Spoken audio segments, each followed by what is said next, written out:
Anderson into right center field, hit a ton. This baby is way back. On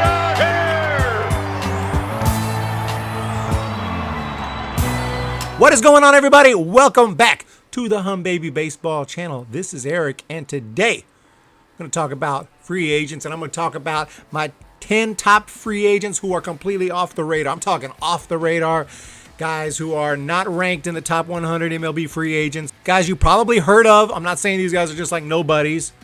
They are somebodies, but they are not like highly sought after top free agents. And these are just guys I think can really help certain teams. And they're guys that could be off the radar you can get for $1 million or less. Now, like I always say, of course, $1 million would be life-changing for most of us, including me. But for a big league contract, it's actually a bargain for some of these guys. So we're going to get into this, and I want to say thank you to everyone for all your support. Channel just hit 4,800 subs. We're on the road to 5,000. If you're not subscribed, I really would appreciate it if you hit the subscribe button. It helps out a ton. And also, thank you to all my members and patrons. By the way, I got another song I just wrote. Going to have a very rough first acoustic version for that for you guys. Going to upload that later on tonight. So check that one out. New album will be coming out in February or March of next year. So that all said, let's get into the list. And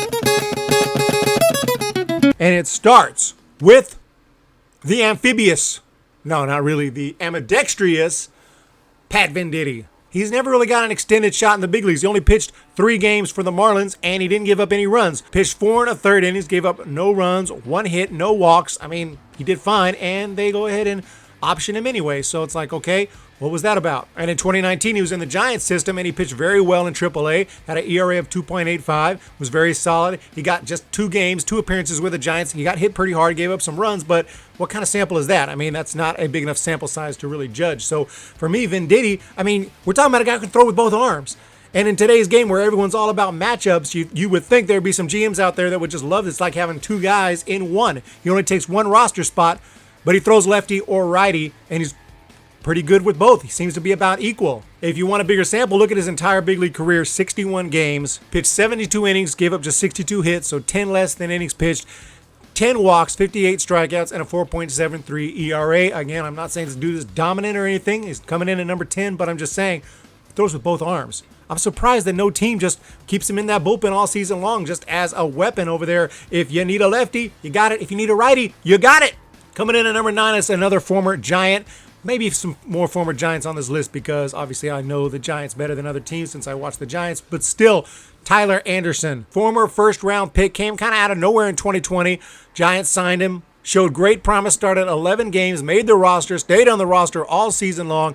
Giants non-tendered him kind of surprisingly, so he's a free agent. He showed some brilliance. He had a complete game against the D-backs, allowing just 4 base runners, and then later against the Mariners throws 6 shutout innings. But he also does get hit hard at times. He's not going to be an ace or a number 2 or a number 3 or a number 4 probably, but he could be a number 5 or could provide some depth, could come out of the bullpen.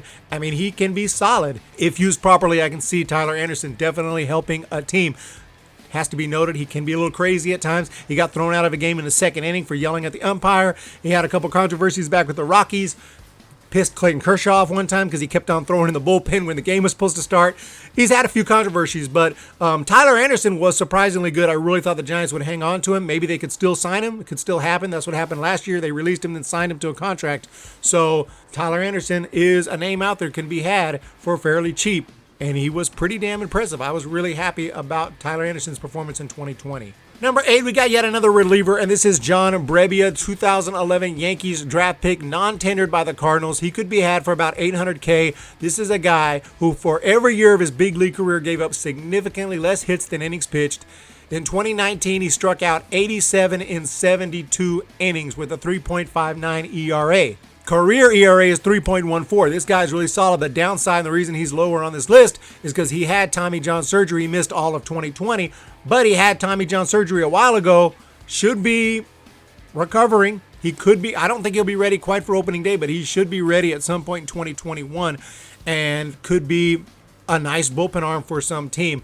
Maybe because of the Tommy John, he's not going to be as valued. Obviously, they don't know when he's going to be ready, how he's going to recover from it. But I would say John Brebbia, you can get him for a low price just to have him there in your system and ready to go when he's healthy. He's somebody right there. Like I said, he doesn't give up a lot of hits. He's a very solid arm. John Brebbia, he's out there. At number 7, we got Delino DeShields Jr., and maybe a little surprising to have him here, but, the guy has speed. The guy is fairly young. If you're looking for someone with speed, yeah, there's a couple other guys who are a little bit older. Jared Dyson's out there. Billy Hamilton's out there. But Delino DeShields is still just 28. 109 career steals over 6 seasons, which is not bad for modern baseball. Of course, back in the day, Ricky Henderson would steal 109 bases in one season. That was like 109 bases? Dude, that's easy. I'm the greatest of all time. Thank you. DeShields, not the greatest hitter, doesn't have the greatest arm, but he can work a walk. He gets on base. He has speed. And assuming we get that terrible extra innings rule again in 21, we don't know what's going to happen here with the pandemic. Right now it's not supposed to be. There's not supposed to be a DH, but there wasn't supposed to be that stuff in 2020. So we still don't know what's going to happen. But if that sorry ass rule that I hate happens, well, you might want a guy like this. You can use him as a pinch runner in the 10th inning, something like that. So Delino DeShields Jr. is out there. Might be able to get him for a fairly cheap price. Like I said, not a lot of power, but gets on base and he has great speed. Decent defense, could definitely be a 4th outfielder, maybe a 5th outfielder for certain teams. Number 6, Brad Boxberger. Former Tampa Bay Rays closer, led the league with 41 saves in 2015. Also had 32 saves in 2018 for the Diamondbacks. Key guy out of the bullpen for the Marlins, helping them make the playoffs. And against the Cubs, he pitched 3 1/3 scoreless innings. Didn't give up a single hit in that postseason. Struck out a couple guys. And then you go to the regular season, he had an ERA of 3. Yes, it's a small sample. Shortened season, but this guy has a career of 11.3 strikeouts per 9, and he struck out 18 and 18 in 2020. This dude has stuff. 32 years old. He could be a key bullpen arm for a lot of teams, even possibly a setup man, even possibly a closer for some teams. So Brad Boxberger is out there, 32, still looking strong. Some team better grab him. And number 5 is Jonathan Holder. And for the Yankees, if you look at his 2020 stats, you're going to be like, ooh, not that great. But a lot of that is because he had last couple of outings were bad, and he ended the season on a couple of bad outings, and so he ended the season with some uglier stats. And an inflated ERA of 4.98, but through his first 15 appearances, he had a 2.08 ERA, held hitters to a 635 OPS, and advanced stats show, if you look into it, he has great stuff. A slider that has the 2nd most downward movement in all of MLB, one of the better cutters in the game. The problem with him is he struggles with command, but Jonathan Holder is 27 years old. You could sign this guy for around $1 million. He has 6 stuff. He has trouble controlling his fastball, but like I said, 27, pretty young. Maybe with the right pitching coach, with the right environment, all that, things could come together for Jonathan Holder. I could see him as a closer or at least a legit arm out of the bullpen for a lot of teams. And I think he is someone that I would love the Giants to target, and a lot of teams should be looking at Holder and that stuff that he has. It's 6 stuff. That's why he has such a high strikeout rate, and that's why his advanced stats look really good. And like I said, he dominated most of the year. He just had the last 2 or 3 outings, he got hit hard, and all of a sudden his ERA is 4.97 because he had never had a chance to bring it back down.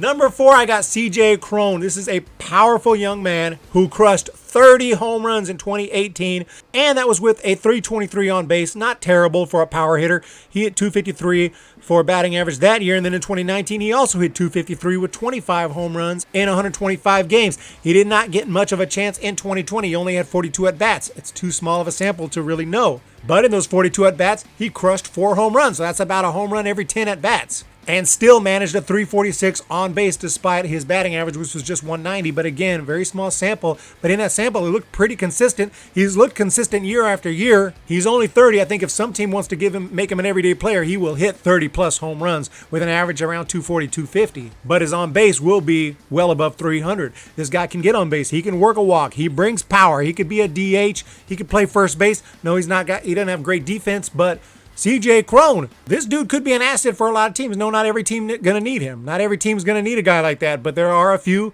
that could definitely use CJ Cron. Coming in at number 3, we got a 2020 San Francisco Giant, and this is going to be Trevor Cahill. Pitched well for the most part in 2020 for the Giants. He kept that ERA down around 3.24. 25 innings of work, gave up just 16 hits. He's got a great sinker. He can induce ground balls, but he's also got strikeout stuff. 11.2 strikeouts per 9 in 2020. I like this guy for depth. He could be a 5th guy in the rotation, but he could also be just an extra guy when injuries happen, which they will. You got him to fill in. or he could come out of the bullpen, or maybe he earns a spot in the rotation as a 4 or 5 guy. Trevor Cahill, I was really impressed with him. I hope the Giants are able to bring him back, but if not, he could help a lot of teams. This guy's a veteran. He knows the game. He's been around the block. Trevor Cahill, he's out there, could be had for a fairly low price, I believe. Next up is a little bit of surprise at number 2, and that's Curt Casali. Catcher for the Reds last year. He gets on base. That's what I like about this guy. He gets on base. You saw Moneyball. We'll be lucky to get 60 games out of him. Why do you like him? Because he gets on base. In 2020, he had a .367 on base percentage, and he also has a little bit of pop throughout his career. He has 37 home runs and 831 at-bats. I mean, it's nothing spectacular, but there's a little bit of pop. Over a full season, he would hit. If he was an everyday player, he would definitely hit you 20-plus bombs. And although, yes, the Reds were terrible offensively, it has to be noted that Casali was second on the team with an OPS of .866 if you count guys with at least 80 plate appearances. And defensively, he's above average. He calls a great game. He had just one error all year long. So he's solid defensively. He can call a game. And I'm not saying he should be a starter. I'm just saying if he was a starter, I think he hit you 20-plus home runs. But he could be a perfectly good backup catcher for so many teams. So Curt Casali is out there. He gets on base, brings some pop, good defense, solid guy. Honestly, I might rather have Curt Casali than Gary Sanchez. Yeah, Gary Sanchez is going to hit you more home runs, but man, that batting average and his on-base percentage, he does work some walks, but my God, when you got a batting average down around 150, that doesn't work. But on to my number 1. My number 1 free agent, off-the-radar free agent, who is not in the top 100 MLB free agents. I'm going with Yusmeiro Petit. Former Giant. I don't know why this guy is so underrated. This is a dude who came within an out of a perfect game. This is a dude who broke the Major League Baseball record for consecutive retired batters. He retired 46 consecutive batters. Oh, but Eric, he's too old. He's 36. Yes, he's 36. But what did he do in 2020 if you want recent stats? Oh, he had an ERA of 1.66, pitching in nearly half of the A's games. And that's after 2019, where he led the league by pitching in 80 games and still had a solid ERA of 2.71, giving up just 57 hits in 83 innings. 57 hits in 83 innings in 2019. In 2020, an ERA under 2. This dude is just legit. I feel like he should be way more famous than he is. I don't even know why the Giants let him go. I mean, yes, he's not perfect. He will get hit from time to time like every pitcher, but his stats speak for themselves, and his performances speak for themselves, and his record speaks for itself, and the fact that he came within 1 out of a perfect game. This dude's a freaking legend. Let's go, Giants. Sign Yusmeiro Petit. Bring him back to San Francisco. Make it happen. So Yusmeiro Petit, my number 1 off-the-radar free agent. So, guys, thank you so much for joining me today. Let me know what you think of my list. And I'm sure I missed quite a few guys. Put it down below. Who else is out there that nobody's thinking about, who's probably not in the top 100 MLB free agents, but who could actually help a team out? Let me know what you guys think. Have a fantastic day. Thank you again for your support. We're going to talk to you really soon. And please, again, hit that subscribe button. Let's get to 5,000. Your support is greatly appreciated. See ya! When the Giants come to town, it's 5